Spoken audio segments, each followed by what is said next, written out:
A Guerra Chile-Peru. Incidente no mar, ocorrido em 1877, foi importante porque pôs em evidência as limitações dos cruzadores da época.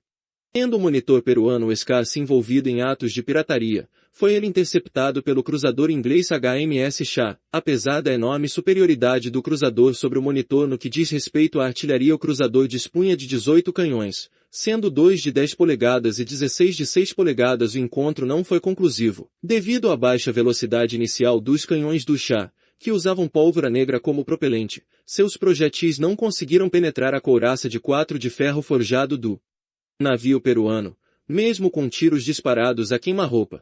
Nesse duelo entre a couraça e o canhão, a tendência era para canhões cada vez maiores, veja-se o caso do Duílio, e para couraças cada vez mais resistentes e espessas, veja-se o caso do Inflexible. O confronto entre o Oscar e o Shah ficou também marcado porque foi a primeira vez que um torpedo viteado foi lançado em combate. O torpedo lançado pelo cruzador falhou, possivelmente porque o navio peruano pôde se esquivar, mas provavelmente devido às deficiências ainda existentes no torpedo.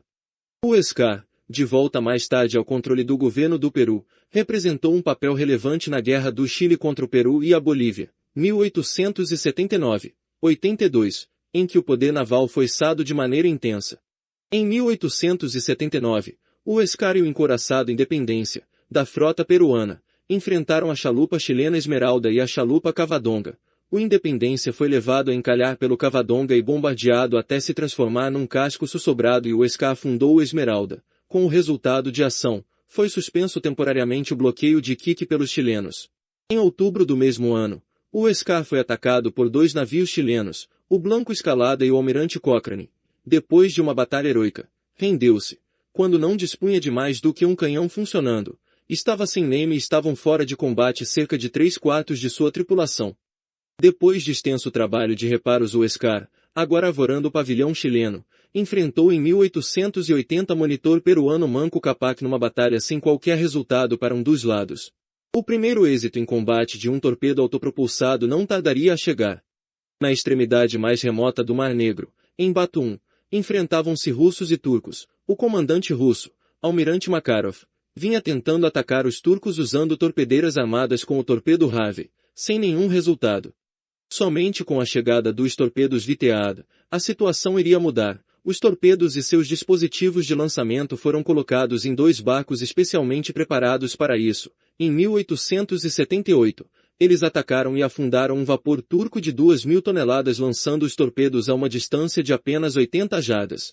Os motores compostos que, como vimos, vinham sendo usados desde 1863, atingem o seu máximo desenvolvimento em 1878, com o lançamento ao mar dos navios de despacho correspondente aos avisos franceses da Marinha Britânica, o Iris e o Mercury, que atingem a velocidade recorde de 18,5 nós. Em 1879, mais um acidente grave na Marinha Britânica traz consequências importantes. Explode um dos canhões de 12 polegadas, carregamento pela boca, do HMS Thunderer. Depois de uma nega de fogo, o canhão foi inadvertidamente carregado com um segundo tiro, projetil e carga, e, quando feito o novo disparo, explodiu. A análise do acidente indicou que esse tipo de acidente só pode ocorrer porque o carregamento do canhão era pela boca. Conforme veremos, o acidente do Thunderer contribuiu para que os ingleses voltassem a usar o carregamento pela culatra. A verdade, porém, é que mesmo nesses canhões, continuavam a ocorrer acidentes. Isso só acabaria quando, mais tarde, o tubo-alma dos canhões, que era de ferro forjado, fosse feito de aço. Iris e Mercury, 1896.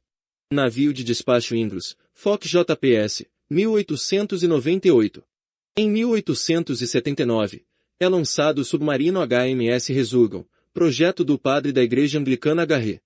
O navio tinha propulsão a vapor, quando na superfície, uma caldeira produzia vapor que era descarregado num tanque de água quente. O calor latente assim armazenado era usado para a propulsão quando o submarino estava imerso. Por este processo, o navio podia operar mergulhado por 4 ou 5 horas, com velocidade em torno de 3 nós.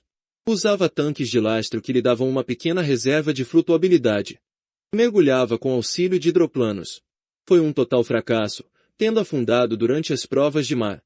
A partir de 1880, começam a se popularizar os navios construídos com casco de aço, Já vimos que o primeiro navio com casco de aço foi o Redoutable, lançado ao mar em 1876, o que representava um grande avanço, pois o aço era mais leve, mais resistente e de menor preço do que o ferro.